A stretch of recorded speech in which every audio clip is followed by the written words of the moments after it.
for Glenn McGrath, and Ian Harvey. Now, he is a very, very talented all-rounder.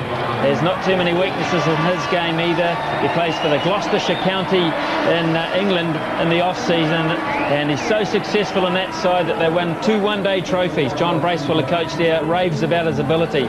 No weaknesses in that Australian side, and changes in the New Zealand one.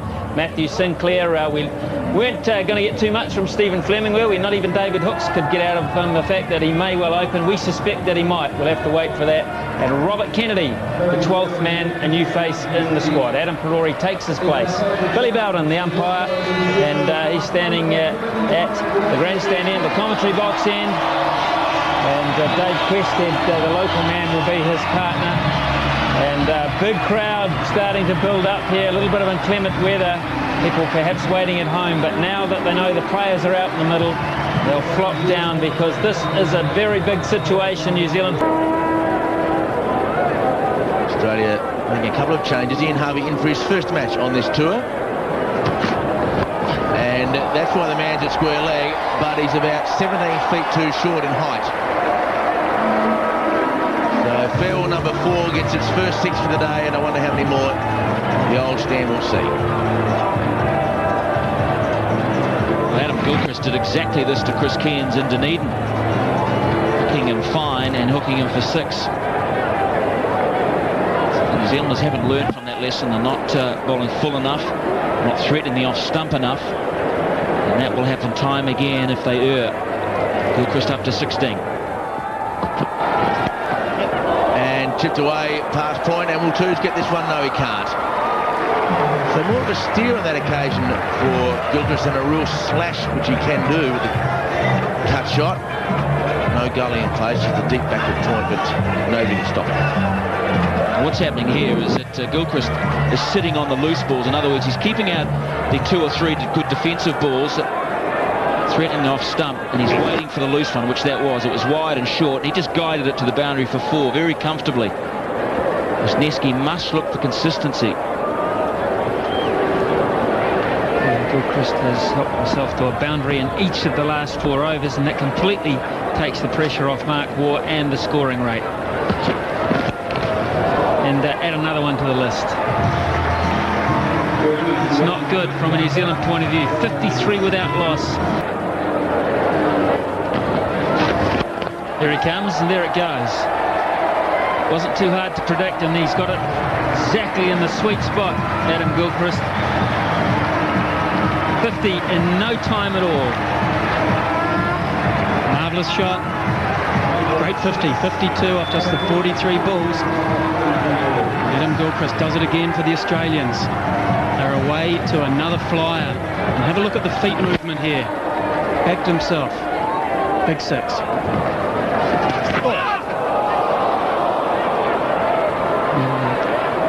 think David Vittori thought there may have been something on this. Certainly didn't stick. It might have been the bottom edge of the bat. It might have been something else. Front pad. No problem at all. Great shot. Beautifully placed. And you can give that one away as well. Big over this one.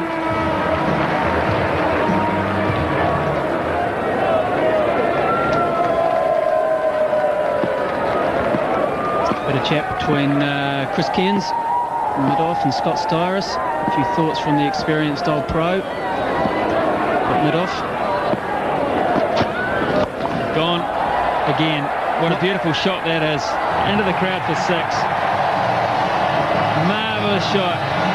That was taken off the field, unfortunately, from a New Zealand point of view. And he's happy. He's made some money. Well, great catch it was too. Not sure what Chris Cairns said to Scott Styris, but I don't think it was the right thing. Again, drifting into that danger zone for Gilchrist. Short, up in his hip region. No second invitation. What a snare. What a great catch. Catch of the season. And he's thrilled. Not a drop spilled either. Daniel Vittori there, a great little ban of that one, because read it and then look very closely at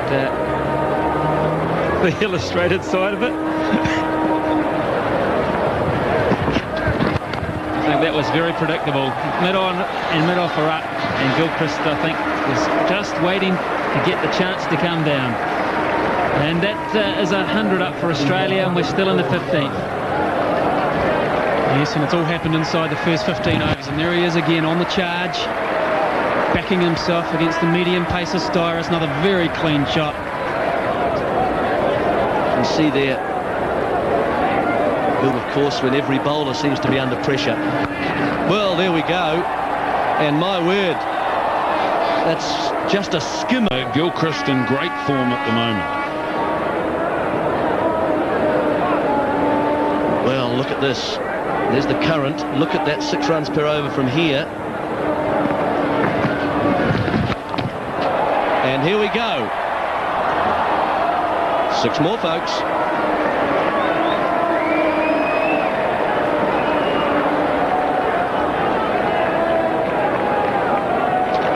Vettori now just dragging it down, and that's no good to someone like Gilchrist. He makes no mistake with that, and that's over the fence for 6. Problem is, isn't it, that Vettori's been bowling to players who are coming down at him, and then of course it just drops a little bit. You can see there a strike rate of 130. Gilchrist on 95.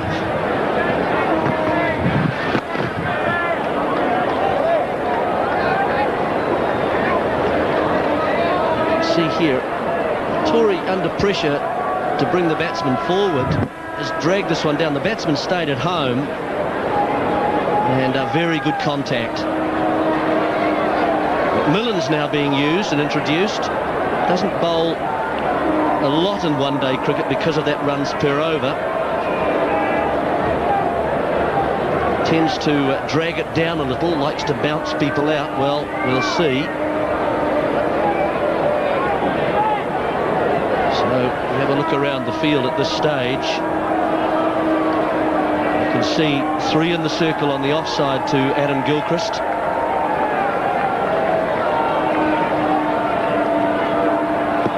Gilchrist on 99. Oh, it's a full toss. That's his century. Just a push away to wide, long on. Adam Gilchrist, 100. Look at that. 5 6s, 8 4s, 78 balls. Strike rate 128. Full range of shots from this wicketkeeper batsman. And if we see the areas that he's scored those runs, you can see there behind square, 32 runs coming, 3 6s and 2 boundaries. Very powerful also in front of square. It's a long on, 1 6 over today, and that's another 6. So if the bowler bowls the ball poorly and it's on leg stump, that Adam Gilchrist is going to hit this ball out of Jade Stadium at some stage today. He's also a very good 6-hitter because he's a very flat 6-hitter. The ball doesn't stay in the air for a long time, and this is just sensational. Catch it, H. And he's got rid of him.